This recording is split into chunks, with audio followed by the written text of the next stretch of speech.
Bueno, hoy se cumplen 180 años de la invasión británica a las Islas Malvinas. ¿Cuál es el interés allá por 1833 que tenía Gran Bretaña en ese archipiélago, en esas islas del Atlántico Sur?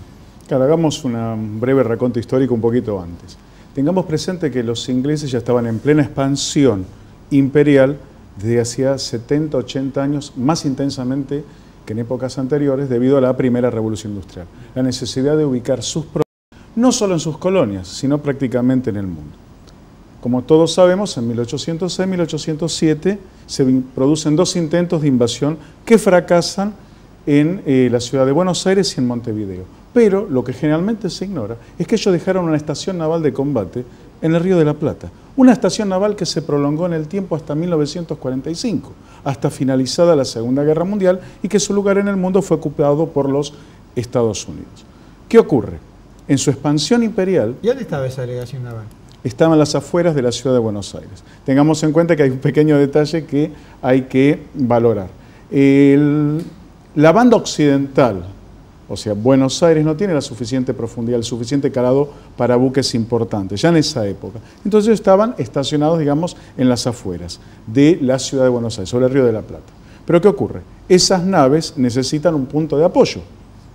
Ascensión quedaba lejano. Río de Janeiro era una alternativa porque los británicos tenían muy buena relación con el Imperio del Brasil anteriormente, que era colonia portuguesa. Pero en la expansión que se produce sobre el Océano Pacífico hacia Australia y Tasmania, necesitaban doblar por el Cabo de Hornos. El Río de la Plata, Río de Janeiro, quedan muy lejos.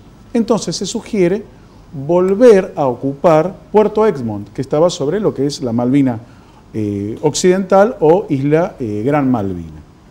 Entonces, ¿qué ocurre? Si bien no había ningún reclamo en tiempos de la independencia, hacia 1828, 1829, se le informa a su embajador ante la Confederación Argentina, Parrish, que informe a nuestro gobierno, en este caso la gobernación de Viamonte, previa a la del gobernador Juan Manuel de Rosas, jefe de la Confederación Argentina, que hay un interés de su majestad de ocupar Puerto Egmont de acuerdo al principio de ocupación que habían tenido los británicos en 1774, que finalmente se había arreglado con España.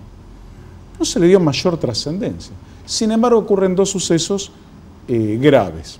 Primero, un choque con balleneros norteamericanos. La famosa fragata Lexington, que no reconoce la autoridad argentina sobre el archipiélago y que directamente cañonea Puerto Soledad, que había sido recuperado por el gobierno de Dorrego, luego Viamonte y finalmente Juan Manuel de Rosas. ¿Qué ocurre entonces? Argentina hace un reclamo. Los representantes americanos, muy sueltos de cuerpo, dicen que no corresponden los mismos porque en realidad las Malvinas son británicas. Juan Manuel de Rosas decide directamente expulsarlo y, insisto, muy ligero en sus apreciaciones, el ministro plenipotenciario norteamericano en nuestro país le sugiere al presidente norteamericano Andrew Jackson que nos declare la guerra. Por supuesto que no fue tenido ni en consideración, pero fue un mal antecedente citar a los británicos. El capitán de navío John Onslow recibe instrucciones de bajar de Río de Janeiro y ocupar finalmente en 1832 Puerto Egmont. Se excede en sus funciones, cosa habitual dentro de los hombres de armas y políticos británicos en las instrucciones. Recordemos que en el archipiélago son dos las grandes islas. Dos grandes islas, Isla Malvina y Soledad. Soledad es la oriental y la Malvina occidental. La que tienen orden de ocupar era la occidental, la Gran Malvina, no la Soledad. Onslow excede las órdenes que se le dan y se dirige hacia Puerto, lo que nosotros entendemos hoy como Puerto Argentino, directamente cañonea nuevamente y desembarca. No estaba Bernet, como muchas veces se dice, al frente de la legación porque había vuelto a Buenos Aires. Estaba José María Pinedo, que estaba al frente de la goleta Sarandí, que obedecía órdenes del gobernador Juan Manuel de Rosas de sacar a los balleneros que no cumplieran con las leyes argentinas.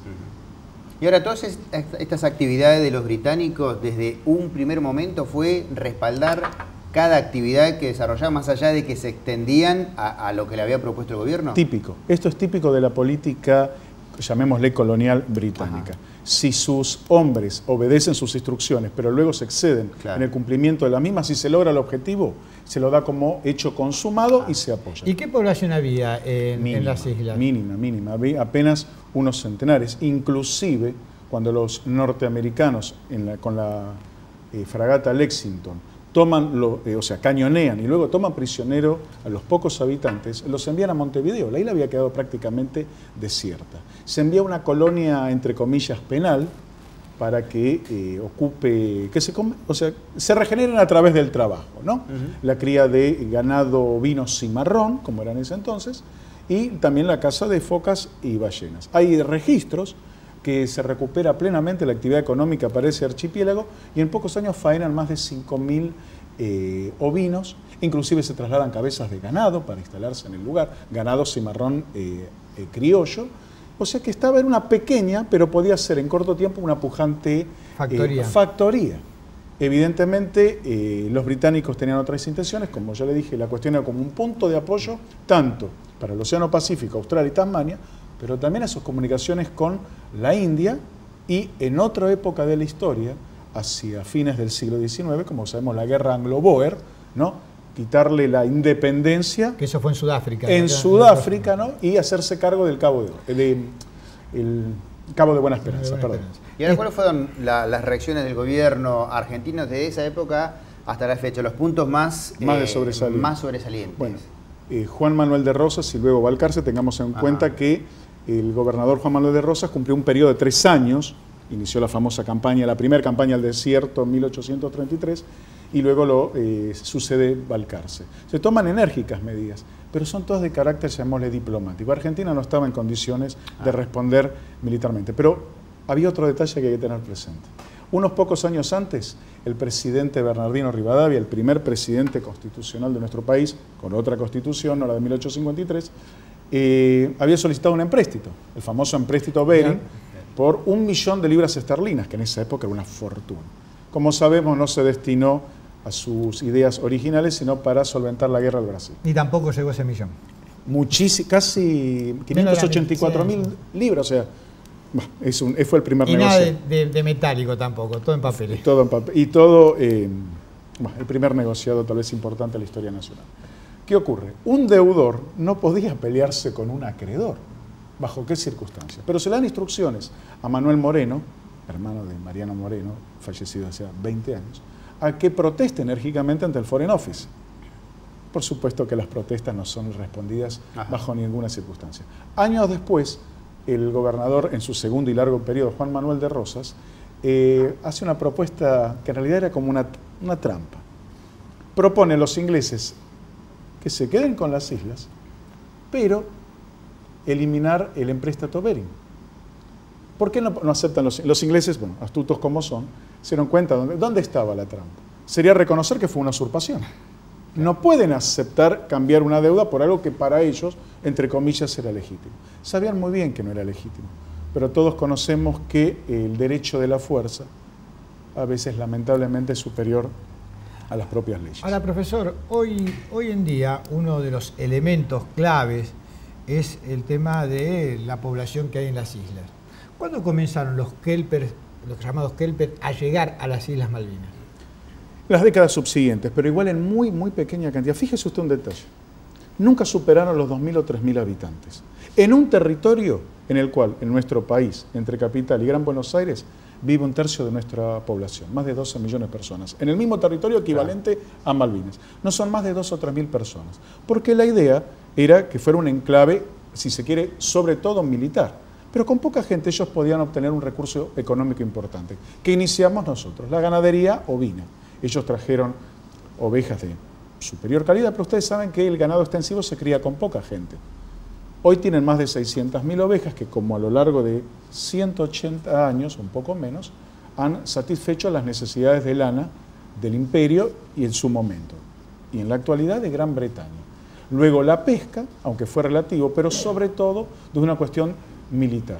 Tengan en cuenta ustedes que en la Primera Guerra Mundial se libró una batalla importante contra la flota alemana, ¿no? La batalla de las Islas Falkland, que es el nombre que le dan ellos.